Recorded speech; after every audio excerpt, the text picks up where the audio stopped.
नमस्कार दोस्तों, कविता Yadav YouTube channel पर आप सभी का स्वागत है। हमारी तैयारी चली हुई है हिंदी विषय से संबंधित परीक्षाओं के लिए। हिंदी विषय से संबंधित परीक्षाओं की हम संपूर्ण पाठ्यक्रम के आधार पर तैयारी कर रहे हैं। आज की क्लास होगी हमारी हिंदी व्याकरण की। हिंदी व्याकरण की क्लास होगी आज हमारी। तो हिंदी व्याकरण के प्रश्न जिस भी परीक्षा में पूछे जाते हैं, चाहे वो टीचिंग एग्जाम हो या नॉन टीचिंग एग्जाम हो, तो उन सभी के लिए हमारी आज की क्लास वेरी इम्पोर्टेंट होगी भाई, वेरी इम्पोर्टेंट। क्योंकि आज की क्लास से जिस भी परीक्षा में हिंदी व्याकरण से संबंधित प्रश्न पूछे जाते हैं, कम से कम एक या दो क्वेश्चन तो हर परीक्षा में आते ही आते हैं। क्योंकि जब हम हिंदी वर्णमाला को कर रहे होते हैं तो हमें संपूर्ण वर्णमाला का ज्ञान होना चाहिए। किस व्यंजन को क्या कहते हैं, किन आधारों पर बांटा गया है, कौन सा स्वर होता है, कौन सा व्यंजन होता है। हमने हिंदी वर्णमाला से संबंधित पीछे 2-3 क्लास लगा चुके हैं। उनके अंतर्गत हम हिंदी वर्णमाला को बिल्कुल बेसिक से करते हुए और अच्छे से समझते हुए चल रहे हैं और ये देख रहे हैं कि परीक्षा में किस प्रकार से प्रश्न पूछे जाते हैं। तो आज का टॉपिक रहेगा हमारा वर्णों का वर्गीकरण।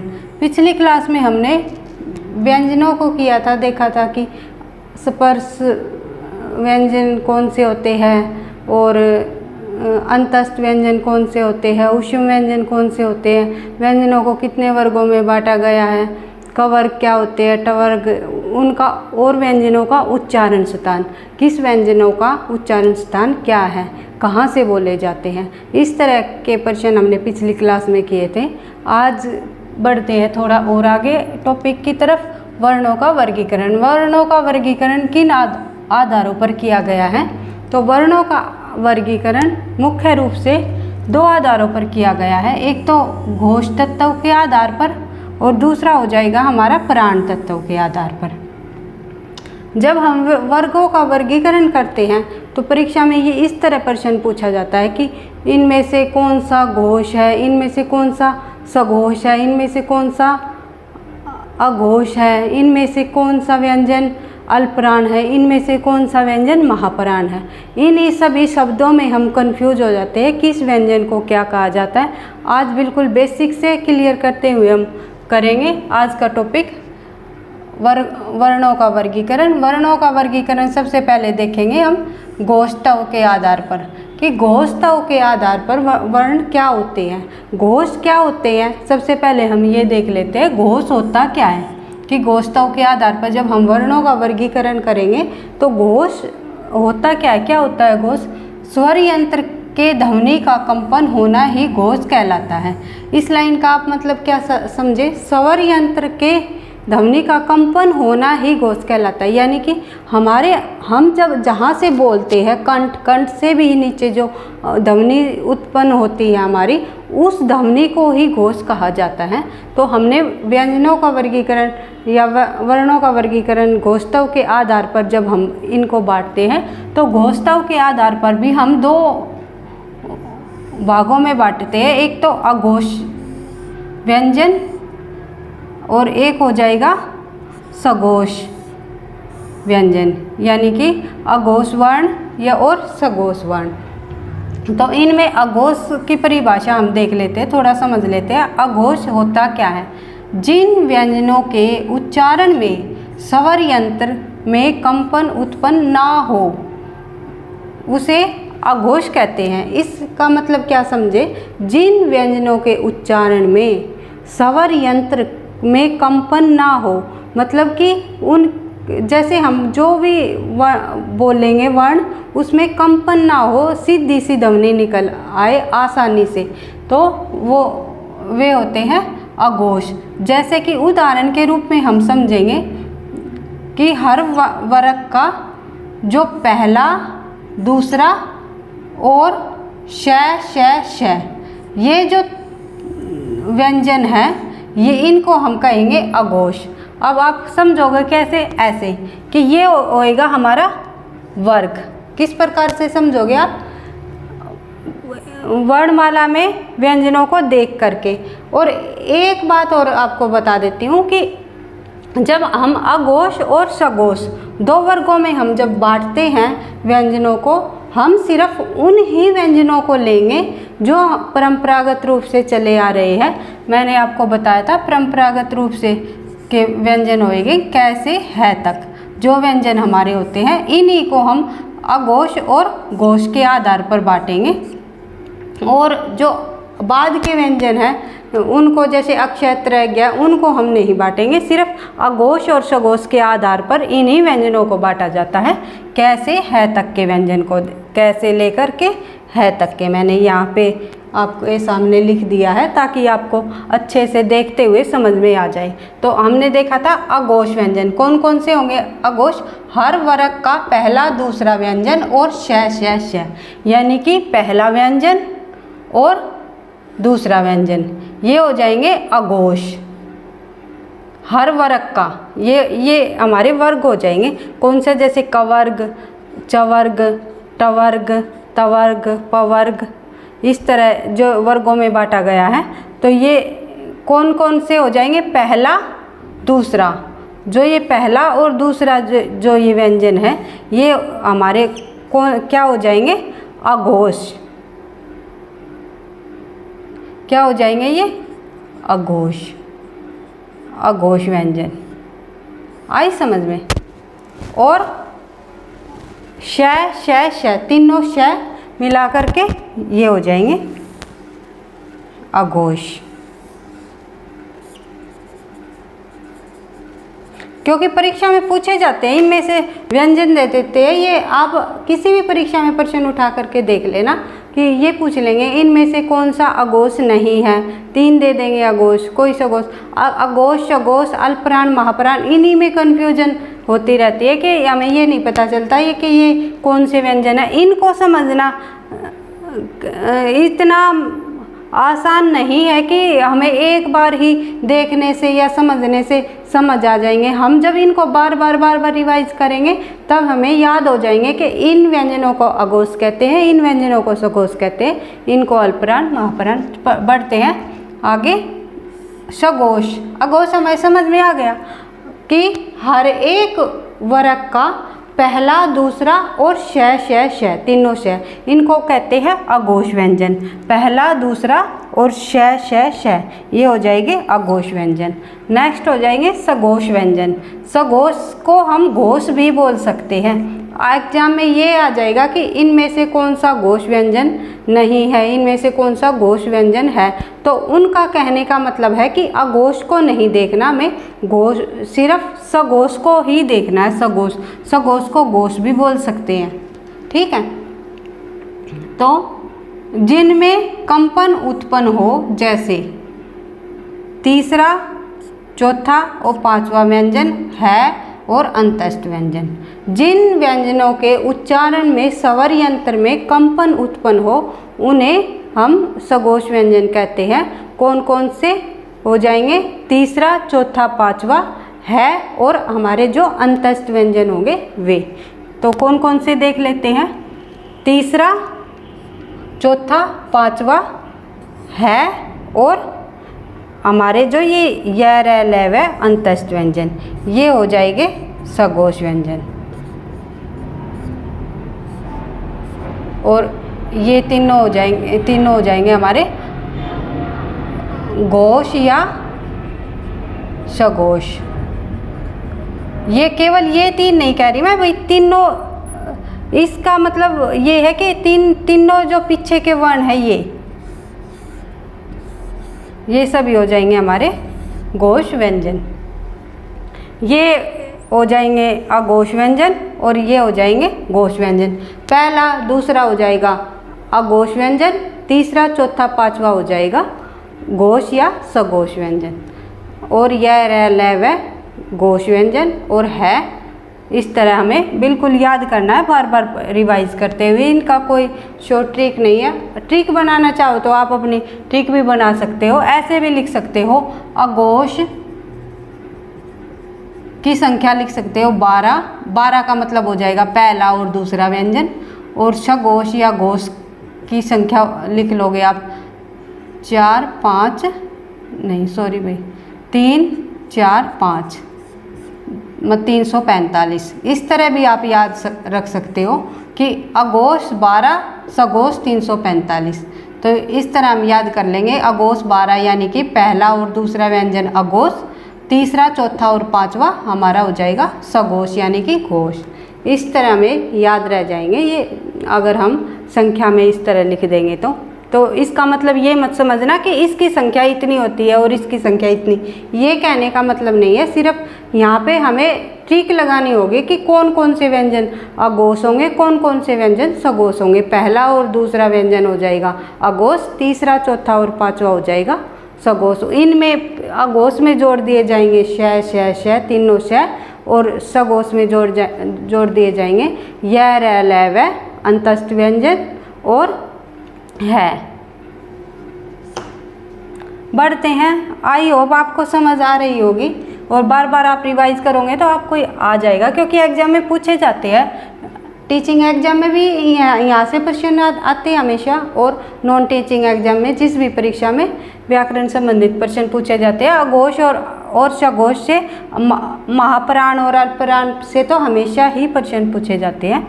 तो बढ़ते हैं। महाप्राणताओं के आधार पर हम वर्णों का वर्गीकरण किस प्रकार से देखेंगे। घोषताओं के आधार पर हमने देख लिया, अब देखेंगे प्राणताओं के आधार पर। प्राणताओं के आधार पर मतलब, प्राणताओं का मतलब क्या होता है, हवा का निकलना, किस प्रकार से हवा निकलती है। जिन स्वरयंत्र में ध्वनि का कंपन होकर निकलता है, जैसे कि कै ख, आराम से बोल दिया ना हमने, कै और ख। फिर आगे आएगा ग, ग में स्वरयंत्र में ध्वनि का कंपन उत्पन्न हुआ थोड़ा सा अधिक, कै और ख की अपेक्षा। कंपन तो कै और ख में भी हुआ, लेकिन कै और ख के अपेक्षा अधिक हुआ ग, घ, य। तो इनमें अधिक हुआ तो हो जाएगा सघोष, और कम होना अघोष। तो इसी तरह अल्पप्राण और महाप्राण है कि प्राण का मतलब हवा या सांस, जिन भी व्यंजनों के उच्चारण में हवा मुख से कम निकलती है या अधिक निकलती है, इसको हम उनके आधार पर हम देखेंगे कि प्राणताओं के आधार पर व्यंजनों को या वर्णों को कितने वर्गों में बांटा गया है। तो प्राणताओं के आधार पर वर्णों को दो आधारों पर बांटा गया है, अल्पप्राण और महाप्राण। अब ये अल्पप्राण क्या होता है, महाप्राण क्या होता है, थोड़ा सा इनको समझ लेंगे, और कौन कौन से व्यंजन हमारे अल्पप्राण के अंतर्गत आएंगे, कौन से महाप्राण के अंतर्गत आएंगे, इस तरह हम समझ लेंगे। देखो, प्राणताओं के आधार पर अल्पप्राण जिन व्यंजनों के उच्चारण में हवा मुख से कम निकले भाई, इस चीज़ पर जोर देना कि जिन वर्णों के उच्चारण में हवा मुख से कम निकले उन्हें हम कहते हैं अल्पप्राण। अल्प मतलब थोड़ा या कम लगा लो, तो अल्प होता है कम, तो हवा का कम निकलना मुख से, वे हो जाएंगे व्यंजन हमारे अल्पप्राण। जैसे कि हर वर्ग का पहला, तीसरा और पांचवा, यानी कि हर वर्ग का अल्प। अब अघोष और सघोष को छोड़ो, अल्पप्राण और महाप्राण पर आओ। तो अब हम अल्पप्राण और महाप्राण के आधार पर किस तरह बांटेंगे कि हर वर्ग का पहला, तीसरा और पांचवा, एक छोड़कर एक, पहला, तीसरा और पांचवा व्यंजन हो गए हमारे अल्पप्राण।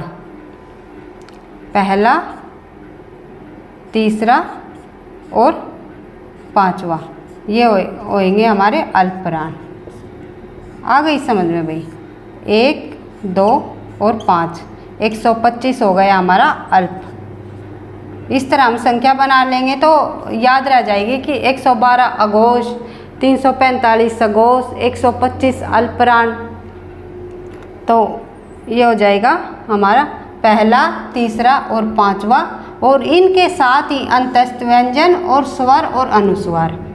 जितने भी हमारे स्वर हैं, ए अनार, आ आम, ई, जितने भी हमारे स्वर हैं 11 के 11, वे सभी हमारे किस में आ जाएंगे, अल्पप्राण के अंतर्गत आ जाएंगे। और साथ में अनुस्वार जो मैंने बताया था, 2 अयोग वा के अंतर्गत एक जो अनुस्वार होगा ये वाला, ये भी हमारा किस में आ जाएगा, अल्पप्राण में। और जितने भी हमारे स्वर हैं वे आ जाएंगे हमारे अल्पप्राण में। 125 व्यंजन, स्वर और अनुस्वार ये हो जाएंगे हमारे अल्पप्राण।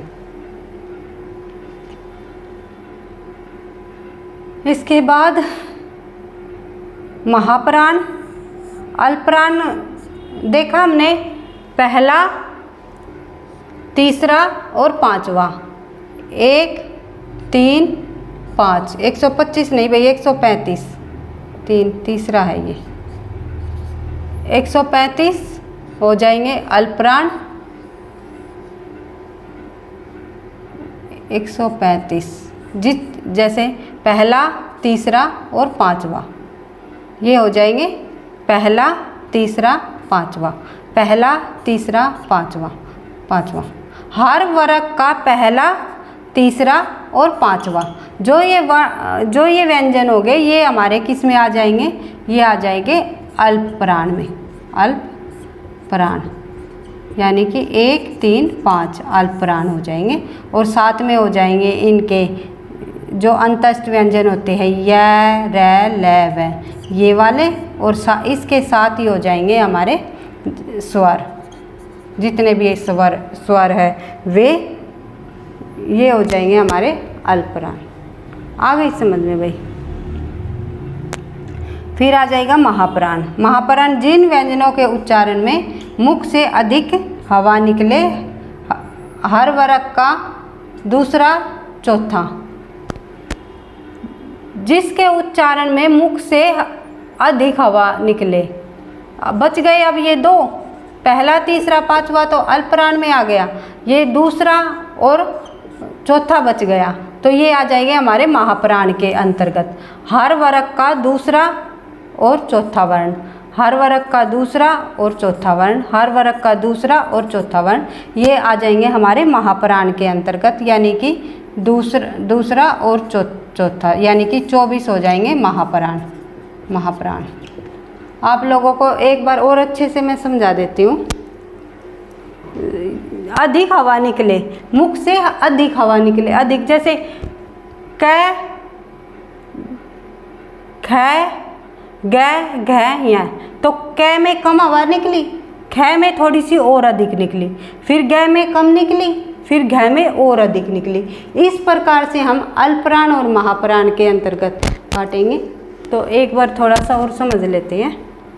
और हर वर्ग का पहला, दूसरा, चौथा और श और है ये हो जाएंगे हमारे महाप्राण। देखो, एक होएगा हमारा अल्पप्राण, दूसरा होएगा हमारा महाप्राण। तो कम हवा निकले मुख से, जैसे पहला अक्षर, तीसरा अक्षर और पांचवा अक्षर ये हो जाएंगे अल्पप्राण के अंतर्गत। साथ में इनके आ जाएंगे सभी स्वर जितने भी हैं और अंतस्थ व्यंजन य, र, ल, व और जो भी एक आएगा हमारा विसर्ग, ये अनुस्वार ये आ जाएंगे हमारे अल्पप्राण के अंतर्गत। ये पहला, तीसरा और पांचवा हर व्यंजन, जैसे क के ख को छोड़कर फिर घ को छोड़कर अंग। तो इस तरह के जो व्यंजन होते हैं वे होंगे हमारे अल्पप्राण। परीक्षा में ये पूछे जाते हैं कि कौन सा इनमें से अल्पप्राण है, कौन सा इनमें से महाप्राण है। तो दूसरा और चौथा ये हो जाएंगे महाप्राण। इनके साथ साथ तीनों श और है ये हो जाएंगे हमारे महाप्राण। इसी तरह हमने अघोष और सघोष को भी देखा था। अघोष 1 2 3 ये हो जाएंगे हमारे अघोष व्यंजन। नहीं, तीसरा नहीं आएगा, 1 और 2 पहला और दूसरा अघोष व्यंजन और घोष में आ जाएगा, घोष या सघोष में हो जाएगा तीसरा, चौथा, पांचवा। 12 अघोष 345 सगोश। इस तरह आप संख्या याद रख सकते हो। 24 अल्पप्राण, 24 महाप्राण और 135 अल्पप्राण। इस तरह आप संख्या याद कर रख लोगे तो आपको ये पता चल जाएगा ये अल्पप्राण के अंतर्गत है, ये महाप्राण के, ये अघोष के अंतर्गत है, ये सगोष के, क्योंकि इनमें से परीक्षा में प्रश्न पूछा जाता है। और जितने भी हमारे सगोष कर रहे थे हम, जितने भी हमारे ऊष्म व्यंजन हो, ऊष्म मतलब श, ये तीनों श, इसमें तो आ जाएंगे ये महाप्राण के अंतर्गत, और अघोष और सघोष में आ जाएंगे ये घोष व्यंजन के अंतर्गत है। ठीक है। और जो हमारा एक होता है विसर्ग, विसर्ग मतलब ये वाला, और अनुस्वार मतलब ये वाला, इसमें आ जाएगा अल्पप्राण में अनुस्वार और घोष में आ जाएंगे विसर्ग।